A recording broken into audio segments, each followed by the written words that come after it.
Hello boss, నమస్తే. ఈరోజు మనం దసరా పండుగ గురించి మాట్లాడుకుంటున్నాం.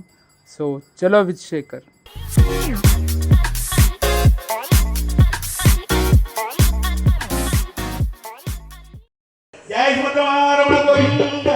దసరా అంటే మంచి ఒక చెడుపై గెలుపని మన పెద్దలు చెప్తారు. ఈరోజు మన ఇంట్లో దీపాలు, రంగులు, పూజలతో ప్రతి చోట ఒక పండుగ వాతావరణంలా ఉంటుంది.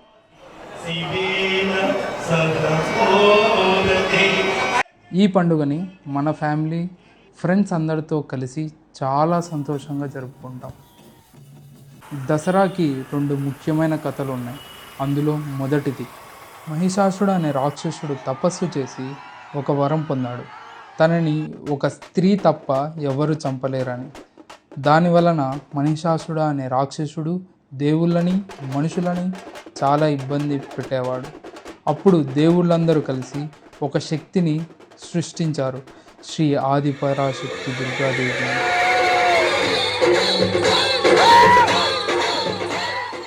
రెండో కథ, శ్రీ రామరావణ యుద్ధం. శ్రీరాముడు రావణాసురుని చంపింది కూడా ఇదే రోజు. ఈరోజు రావణ దహనం చేస్తారు. ఈ 2 కథలు మనకి నేర్పించేది ఏంటంటే, మనలో ఉన్న మంచి ఎప్పుడు చెడుని గెలుస్తుంది.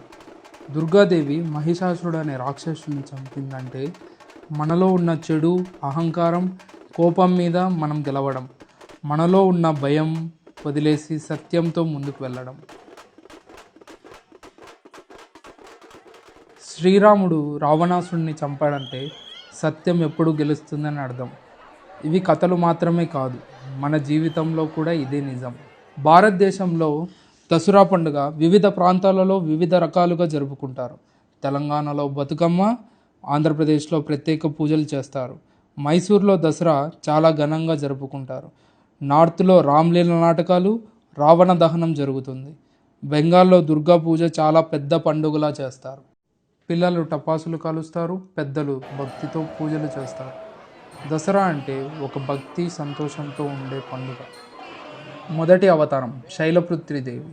ఈరోజు ప్రథమంగా కలశ ప్రతిష్టాపన మరియు ఈ దసరా నవరాత్రుల మొదటి రోజు అని కూడా చెప్పవచ్చు. ఈ మొదటి రోజు శైలపుత్రి దేవికి సమర్పిస్తూ, శైల అంటే పర్వతము, పుత్రి అంటే కుమార్తె, శైలపుత్రి అంటే ఒక పర్వతరాజు కుమార్తె అని చెప్పబడను. ఈ అమ్మవారిని పూజిస్తే బుద్ధి, శ్రద్ధ మరియు సహనం కలుగుతుంది. రెండవ రూపం బ్రహ్మచారిణి. విష్ణు ఇచ్చిన చక్రం అసురుల బలాన్ని తగ్గించింది.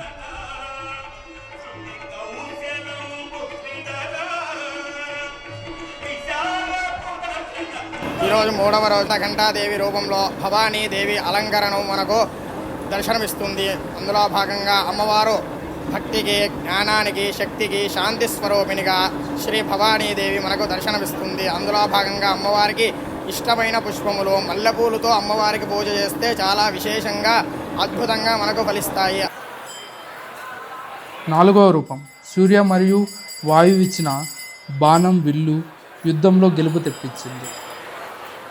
5వ రూపం స్కందమాత. ఇంద్రుడిచ్చిన వజ్రాయుధంతో శత్రువుల బలం తగ్గించింది. 6వ రూపం కాత్యాయని. యముడిచ్చిన కత్తి చెడుని హరికట్టడం. 7వ అవతారం కాలరాత్రి. అగ్నిదేవుడిచ్చిన తోమరం చెడుని దహించడం మరియు నాశనం చేయడం. 8వ రూపం మహాగౌరి.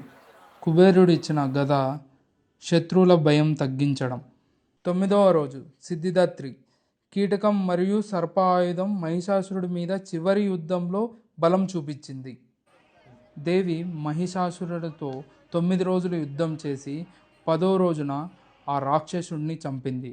ఆ రోజునే మనం విజయదశమిగా జరుపుకుంటాం.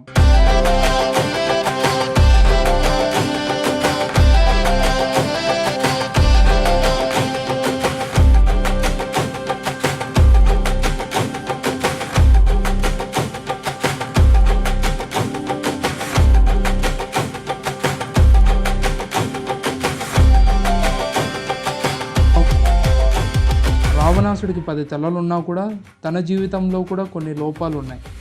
కోపం, ధీమాగా ఉండడం, అహంకారం లాంటివి. మన లైఫ్లో కూడా ఛాలెంజెస్ వస్తాయి, కానీ మనం నిజాయితీగా ధైర్యంతో ముందుకు వెళ్తే తప్పకుండా గెలుస్తాం.